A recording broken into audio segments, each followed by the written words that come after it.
ఆర్సీలో ఇవాళ నుంచి సమ్మె సైరన్ మోగనుంది. అమెరికా ప్రెసిడెంట్ గా డొనాల్డ్ ట్రంప్ రెండోసారి ఎన్నికవడంపై మెజార్టీ భారతీయులు సానుకూలంగా ఉన్నారని ఈసీఎఫ్ఆర్ సర్వే పేర్కొంది. ట్రంప్ వెల్కమర్స్ కేటగిరీలో వారే ఎక్కువగా ఉన్నారని తెలిపింది. ఆయన గెలుపు ప్రపంచ శాంతికి మేలని 82%, భారత్కు మంచిదని 84%, యుఎస్ పౌరులకు మంచిదని 85% భారతీయులు అన్నారు.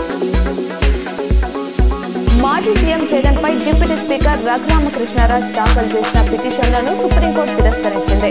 జగన్ బెయిల్ రద్దు, వేరే ధర్మాసనానికి కేసు విచారణను బదిలీ చేయాలని త్రిపుల్ గతంలో పిటిషన్లు వేశారు. వీటిపై ప్రత్యేకంగా విచారణ అవసరం లేదని సుప్రీంకోర్టు వ్యాఖ్యానించడంతో త్రిపుల్ తన పిటిషన్లను వెనక్కి తీసుకున్నారు. ఇండిగో విమానయాన సంస్థపై నటి, నిర్మాత మంచు లక్ష్మి ట్విట్టర్లో తీవ్ర ఆగ్రహం వ్యక్తం చేశారు. గోవాలో తాను ఎక్కిన ఇండిగో 6E585 విమాన సిబ్బంది అత్యంత నిర్లక్ష్యంగా, దురుసుగా వ్యవహరించారని వాపోయారు. నా బ్యాగ్ ఓపెన్ చేయనివ్వలేదు, లగేజ్ గోవాలోనే వదిలేస్తామని బెదిరించారు. బ్యాగ్ కు సెక్యూరిటీ ట్యాగ్ కూడా పెట్టలేదు. ఇది హింసించడమే, ఇంకెప్పుడు ఇండిగో ఎక్కేది లేదు అని స్పష్టం చేశారు.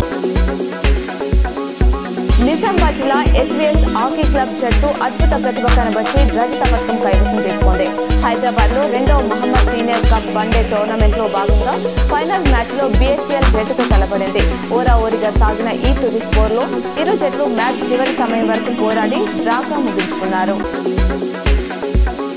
దొరికిందే తడుగా అందిన కాడికి దోచుకునేందుకు ఎయిర్లైన్స్ సిద్ధమయ్యాయి. మహాకుంభమేళాలో త్రివేణి సంగమం వద్ద పవిత్ర స్నానాలు ఆచరించాలనుకున్న భక్తులకు షాకిస్తున్నాయి. టికెట్ రేట్లను విపరీతంగా పెంచేశాయి. ముంబై, ఢిల్లీ నుంచి ప్రయాగ్రాజ్ కు 16K టికెట్ ఉండగా ఇప్పుడు 50K, 60K వరకు ఛార్జ్ చేస్తున్నాయి. సంచలనం రేపిన కిడ్నీ ర్యాకెట్ వ్యవహారంలో ప్రధాన సూత్రధారి డాక్టర్ పవన్ అలియాస్ లియోన్ ను రాచకొండ పోలీసులు అరెస్ట్ చేశారు. చెన్నైకి పారిపోయిన అతడితో పాటు మరో వైద్యుడిని అదుపులోకి తీసుకున్నారు. సరూర్ నగర్ లోని అలకనంద ఆసుపత్రిలో అక్రమంగా కిడ్నీ మార్పిడి ఆపరేషన్లు చేసి ఒక్కో సర్జరీకి రూపాయలు 50 నుంచి 60 లక్షలు వసూలు చేసినట్లు గుర్తించారు. రాష్ట్రంలోని 120 మున్సిపాలిటీలు, 9 కార్పొరేషన్ల పాలక వర్గాల పదవీకాలం నిన్నటితో ముగిసింది. దీంతో అర్ధరాత్రి నుంచి ప్రత్యేక అధికారుల పాలన మొదలైంది.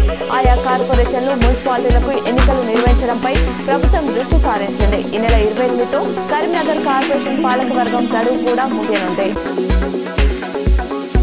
నిజామాబాద్ నగరంలోని వినాయక్ నగర్ లో గల బస్వా గార్డెన్ లో ప్రముఖ పండితుడు మేఘరాజ్ శర్మ నేతృత్వంలో శివపార్వతుల కళ్యాణం కమనీయంగా నిర్వహించారు. పెద్ద ఎత్తున భక్తులు పాల్గొన్నారు.